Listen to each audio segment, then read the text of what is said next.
This next one seems to be a favorite. I mean, what can you say about this one? It's just something, well, what it is, it's about 11 p.m. on Thursday, the 1st of November in the year of our Lord, 2007 AD. And the winds have finally turned crisp and autumnal after months of extended summer. And I'm sitting here at a table outside my dining hall. I have a full pouch of Ballyshag, rolling tobacco in my pocket. Leonard Cohen is singing in my ear, my leather jacket is keeping out the cold, and somewhere in Savannah, a man is being tickled by peacock feathers. Bound and gagged, he's surrounded by the young men he pays to do this for him. But these boys ain't queer, you see. Oh, heck no, sir. If you ask them, it's just a way to make a living, man. A blonde girl with pigtails walks by me, and her shoulders and arms are almost slightly too large to be read as feminine, yet still too tapered and delicate to seem overtly masculine. She's carrying an empty laundry basket with her, and I look into the beady little coal-black excuses for eyes that sit just below her forehead, and suddenly I am overcome with the Kirby.Illustrated psychic awareness that her baby blue laundry basket serves a far, far more sinister purpose than the storage of her soiled, silky delicates. Two 18-year-old girls are sitting on a stone staircase, bundled up in the hooded sweatshirts and the disquieted awareness of their own burgeoning sexual proclivities. I smile a used car salesman's oily grin as they nervously kiss for what is obviously the very first time. There's a certain sweetness to this, but if they only knew how soon it would be before one of them catches the other in bed with one of those boys they claim to have sworn off of. Now, I don't make that statement out of any sort of cynicism. All you have to do is read their body language to know that this is going to be a complete disaster. The girl in the red means it. She looks into her new lover's eyes and feels as though she's found a home and someone who will share her same space for more than just a minute or two. But the girl with the stripes, she'll never be what the one in the red wants. She's just experimenting. It's not that she's doing this out of any sort of spite, though. She's merely gotten lost in the moment, confused by the sensation of being looked at through a lover's eyes for the first time. They kiss again, slower and more confidently this time. I want to shout at them to stop, but it's not my place.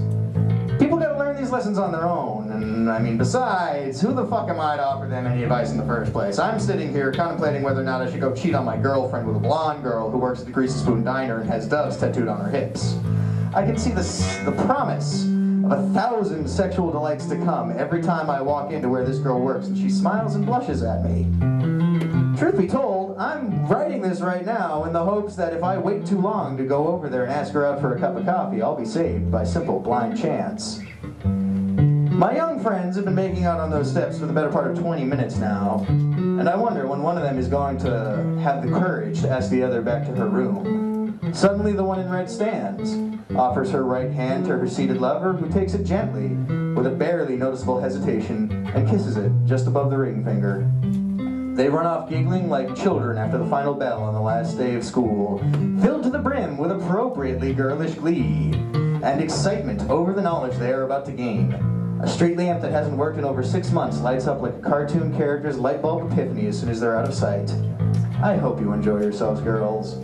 It's not gonna end pretty. And by now, it's 12 a.m. on Friday, the 2nd of November, here in jolly old Savannah. But it's still Thursday on the breezy city streets of Chicago, Illinois, where a young and conflicted barista is arguing with her spoiled fiancé. I've been waiting for her to call me all this time, actually. I heard the tears in her voice earlier this evening, and perhaps tonight, a straw will finally break the camel's back, and she'll leave this bum.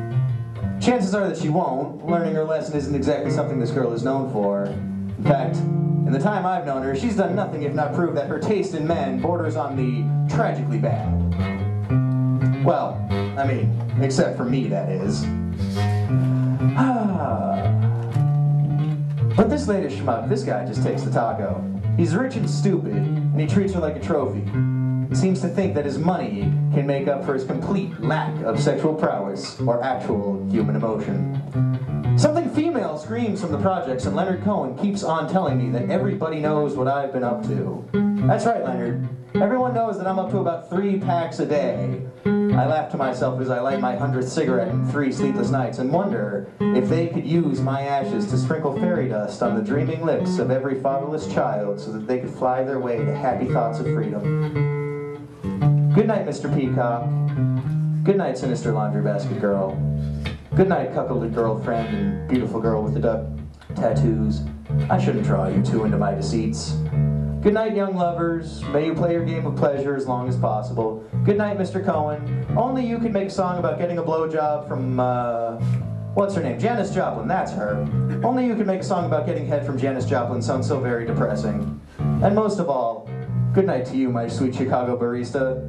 I'll take one last puff on this cigarette for all of you before I light another and wait for the tumors to rip me open. May we all sleep tight down in hell tonight, or wherever we may be. Good night, God bless. Now fuck off to bed.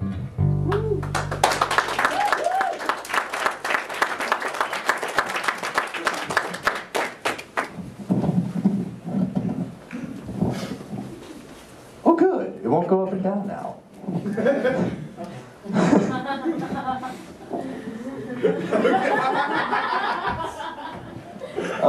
Ladies and gentlemen,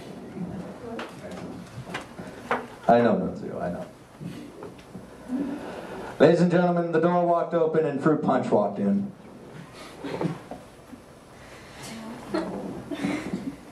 Say, I used to know a fellow like you by the name of Nunzio Scholeri, do you know him? Extraordinary.